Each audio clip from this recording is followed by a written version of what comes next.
Bonjour à vous, on va parler des investisseurs monomaniaques. A tout de suite.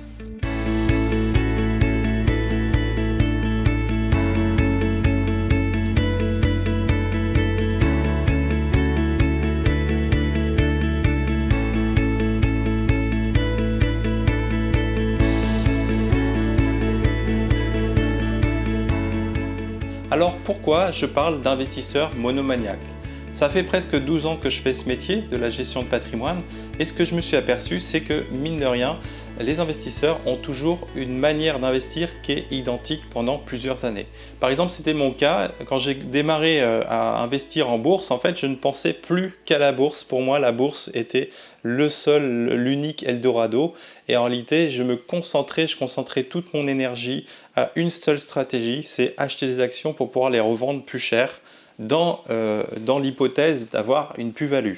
Évidemment, ça ne se passe toujours pas comme on a prévu et quand on investit, tous les investisseurs, y compris les meilleurs traders, commencent par encaisser des pertes, tout simplement parce que de faire du trading, ça nécessite une vraie stratégie. C'est véritablement un métier qui est beaucoup plus exigeant que l'immobilier ou que d'autres types d'investissements. Et au final, on se retrouve à avoir des pertes. Donc le chemin d'apprentissage est relativement long. Et en réalité, on voit que les investisseurs vont sauter d'un investissement à un autre et sur des périodes parfois qui sont très longues. Ça peut durer parfois 5 ans, parfois 10 ans. Et le problème, c'est qu'on ne se rend pas compte qu'une stratégie est perdante ou on ne se rend pas compte qu'on est souvent notre pire ennemi. Donc les investisseurs monomaniaques, c'est ceux qui ont une conviction, c'est que leur investissement, le type d'investissement qu'ils ont choisi est le seul et l'unique qui va pouvoir payer, tout simplement parce qu'ils sont rentrés dans une phase où une fois qu'ils ont choisi un investissement, en fait leur cerveau leur dit c'est forcément le bon et ne vont pas chercher à remettre en cause leur stratégie d'investissement. Donc c'est valable pour tout un tas d'actifs. Il y a des investisseurs qui vont en ce moment depuis plusieurs années maintenant se concentrer sur les crypto-monnaies. On sait très bien aujourd'hui que les crypto-monnaies, ça ressemble énormément à une bulle. On sait très bien qu'il n'y a pas d'actifs tangibles derrière et donc c'est basé absolument sur rien à part un algorithme. Et donc, évidemment, ils vont mettre en place une stratégie de trading basée sur les crypto-monnaies sans imaginer qu'un jour, les crypto-monnaies peuvent être mises en cause par un État, par un système financier et tout simplement interdire, par exemple, de vendre une crypto-monnaie contre des euros, des dollars, etc. Donc ça pourrait... En fait, il y a un risque derrière tout ça. Le problème, c'est que les investisseurs monomaniaques sont absolument convaincus qu'il n'y a que ça qui fonctionne et vont complètement oublier toutes les autres classes d'actifs. Il y a d'autres investisseurs monomaniaques qui vont être uniquement sur l'immobilier et j'en ai fait partie au départ. C'est en fait, ils vont être persuadés qu'il n'y a que l'immobilier qui compte et tout le reste va être complètement mis de côté. Donc ça, évidemment, ce n'est pas une bonne stratégie. Pourquoi? Parce que l'immobilier, c'est bien, mais ça nécessite d'avoir une stratégie qui est basée sur de l'endettement. Donc il va falloir mettre en place une stratégie qui est basée aussi sur du capital et la conservation du capital au cas où il y ait en fait un retournement sur ce marché-là.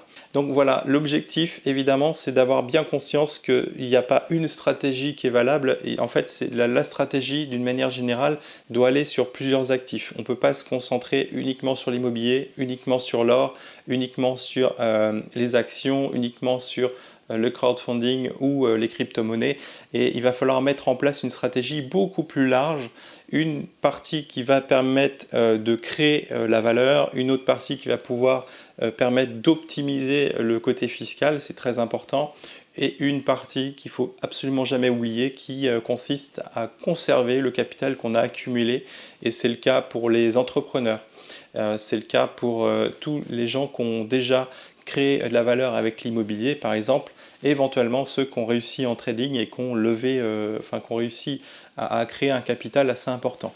Donc l'objectif c'est vraiment de sortir de ce schéma d'investisseurs monomaniaques. Je vous avouerai qu'aujourd'hui ça représente à peu près 90% des investisseurs, c'est-à-dire qu'en réalité il y a beaucoup de gens qui vont se focaliser sur un type d'investissement et qui vont complètement oublier tout le reste. Donc dans la gestion de patrimoine, en fait le mot gestion est absolument pas adapté, en fait c'est la création de patrimoine, c'est ça qui va permettre de gérer et de créer la valeur au départ.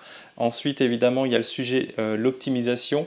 Mais le sujet, à mon sens, le plus important, c'est qu'une fois que vous avez créé votre capital avec n'importe quelle de ces stratégies, même si c'est la stratégie crypto-monnaie, ça va être de sécuriser une partie, en tout cas, de ce capital et de pouvoir en fait anticiper des vents contraires. Parce que malheureusement, l'histoire nous montre qu'il y a toujours des vents contraires. Ces vents contraires sont anticipables, mais sont difficilement maîtrisables au niveau du timing. Et donc, quelqu'un qui va investir uniquement sur les actions, le jour où les marchés dévissent, en fait, va se retrouver dans une situation un peu délicate puisqu'il n'aura prévu que ça et va se retrouver en stress. Et c'est là qu'il va déchanter. On a vu, moi j'ai vu clairement des clients qui ont perdu des grosses sommes lors de la crise de 2000 et lors de la crise de 2008 qui sont aujourd'hui absolument pas prêts à retourner sur la bourse. Et malheureusement, tout le monde y passe plus ou moins. Donc il y a un moment donné où une stratégie, quand elle est payante, il va falloir passer à une autre stratégie pour pouvoir la protéger.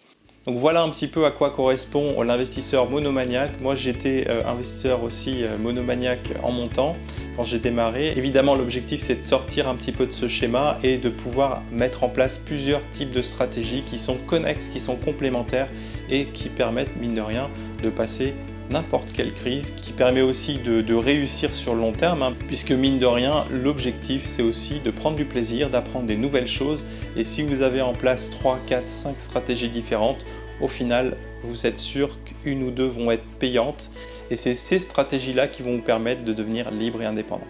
Donc voilà, je vous remercie d'avoir suivi cette vidéo. N'hésitez pas à vous abonner si ce n'est pas déjà fait. Et n'hésitez pas non plus à poser toutes vos questions, soit en dessous de cette vidéo, soit directement à publication@independancefinancière qui est juste là.